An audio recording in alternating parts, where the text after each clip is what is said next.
Hi, Susan Campfield here with Suestampfield.com. I'm excited to share with you today the two-tier eclipse technique. So I've got lots of tips and tricks for you and lots of different samples and different ways that you can take this technique and use it a variety of different purposes.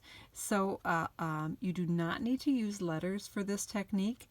However, that is very popular right now, so you'll see a lot of samples out there using the letter dies. So I'm going to go ahead and start with that, and then we'll explore some other options with using punches and different shape dies. So I'm going to start with a piece of Designer Series paper and get my letter dies. So because I'm not doing any stamping on this one, I'm just doing designer paper, we're going to go right to cutting out our letters. When you're using letter dies, you're going to be happier with your spacing if you put them closer together than you think they need to be, because the part that cuts is the center part of the die, not on the outer edge. So I want them, almost touching so that they'll be close enough. You also are going to be happier with your end results if your letters are straight and if they're lined up. So if you're nervous about them moving, if you're not using a magnetic platform like I am here, you might want to use a Post-it note just to hold everything in place before you send it through. So I've got those all lined up, and I'm going to put on my top plate and send that through.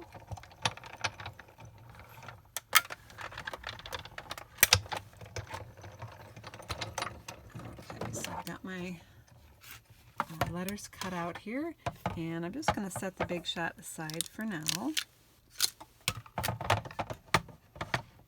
because I've done some pre-cutting on my other parts.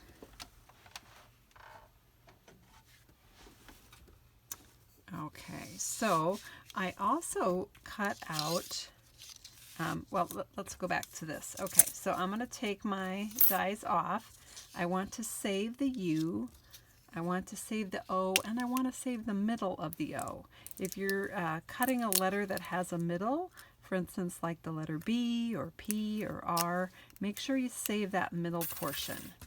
And then we're going to also push out our Y here.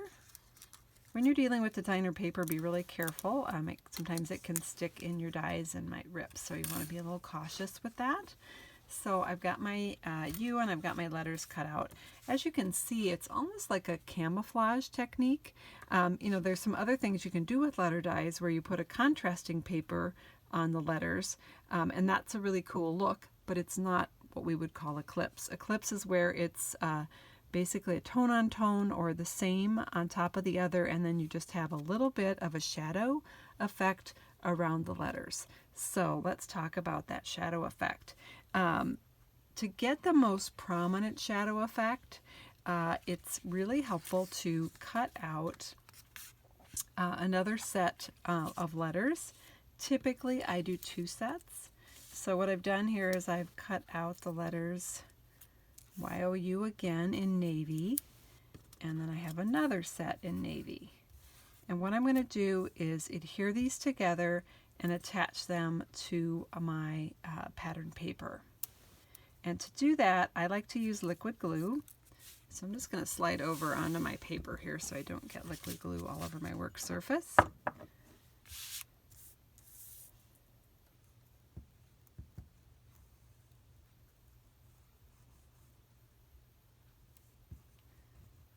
I like using liquid glue for this because it is, it's got that slide factor where I can slide my letter into place. You just want to be careful you don't get so much glue that you're oozing out.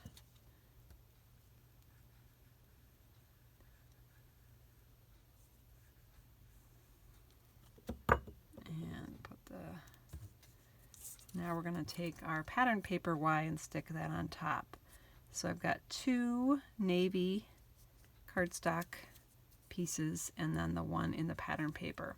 Now you do not need to do, you don't need to stack like this, but it will add quite a significant difference to your card. I am going to be putting a piece of mounting this on a piece of Night of Navy. So I am going to get some shadow from that, because I'm going to be popping my letters up on dimensionals here. So it's just, I'm going to get a more dramatic effect if I stack it, but you don't have to, and I will show you some samples where I didn't, I just did the single. So I'm going to adhere this to my paper, and I'm just going to show you what that Y would look like. Now when you're putting down your designer paper, you want to make sure you get some adhesive on these little bits and shapes around the letters. When I'm using the Y, I found that this part likes to pop back up if I don't put a little adhesive on it. So since it's so small, I'm going to use liquid glue for that.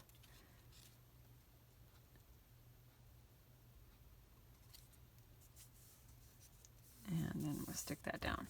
So there we've got our letters down. Now I'm going to go ahead and I'm going to stick my center of my O in there. The dies that I'm using, the inside of the O seems to be uniform, whether it's right side up or upside down, so it's pretty forgiving. You don't need to worry about it being exactly perfect.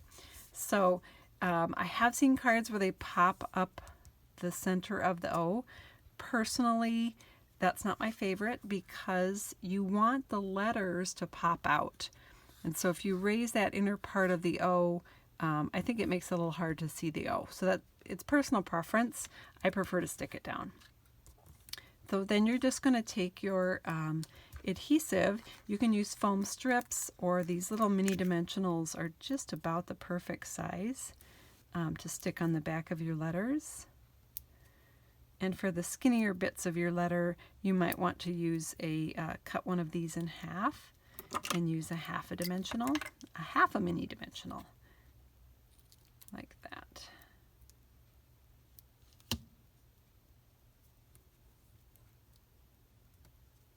There we go. So I've got some dimensionals on there and I'm ready to stick that onto my project. I now have a half a dimensional stuck in my thumb. Oh, there we go, got it off. All right, so I'm just going to peel the backing off of here. And let me show you the difference or how that pops up.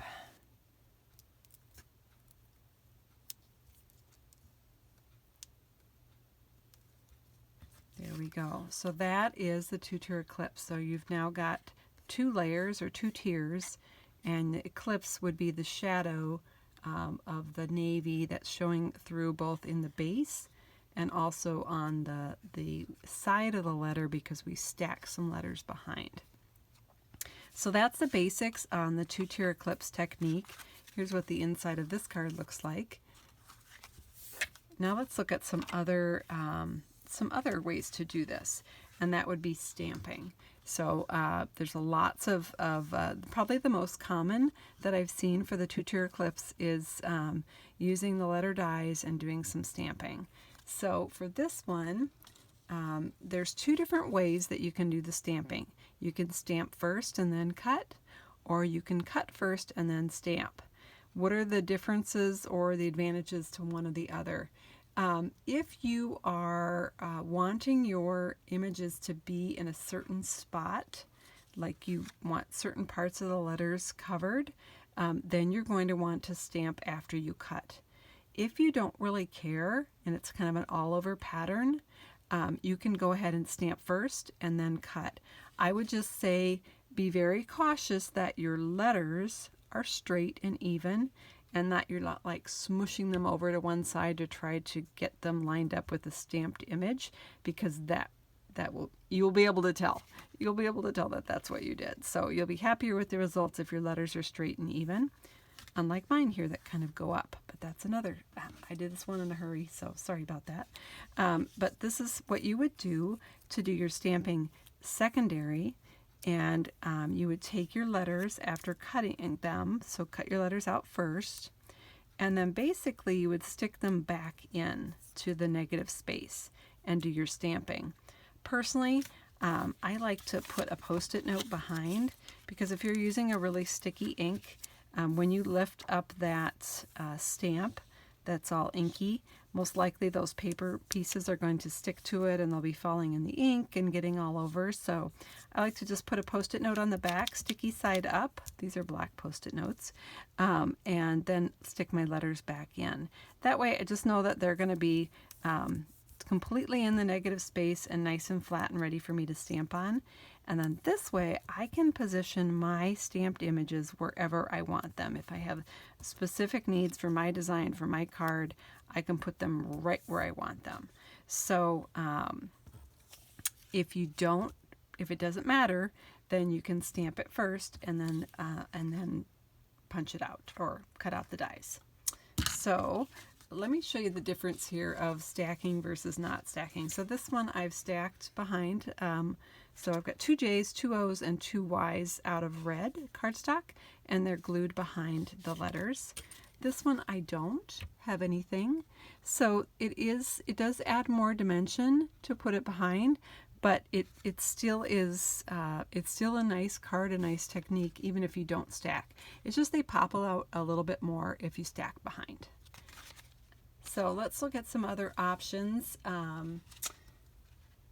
Besides stamping, and then I've got a bunch of different samples of doing it some different ways. So let's talk about punching real quick here. So this is a card where I punched out an image and then I stamped. So we're going to go back to about, do I stamp before, do I stamp after? On this particular card, I didn't want to cover the kitty's face up with the flowers. So this one I did punch the kitty first, just like this. And then I put the cat back into the negative space with the Post-it note. I guess this one, my kitty's going the other way. I could flip it around if I wanted it on this side. Do it the same as my sample. There we go. And then I could go in with my stamp and stamp. Now with the punches, it's pretty tight to get it in here. And what I found is if you're using stamps that are orange rubber, for instance, an orange rubber stamp like this, you might get some kind of what we call a halo effect, just because of the little bit of a ridge when you put that back in the negative space. So here I've put it back in the negative space and I've stamped, and can you see right there, there's a little bit of a halo effect. It's not a big deal. Personally, it really doesn't bother me, and I don't think it's that noticeable. You can see here on the finished sample if you look really close. Didn't really get anywhere else, and these are outline images, so it didn't matter. It just happened to be on that one solid flower by the tail. It did show up a little bit. So that would be an instance where if I had stamped it beforehand and then punched, I wouldn't have gotten that, but I would have had to be very careful as to where I placed my flowers. I hope that makes sense. If you are using photopolymer stamps, which are the see-through ones like this, I found it doesn't matter. I don't get a halo effect. I think because they're a squishier surface, they tend to squish down in there and get it inked no matter what. So if you're using photopolymer stamps, it probably doesn't matter if you do it before or after.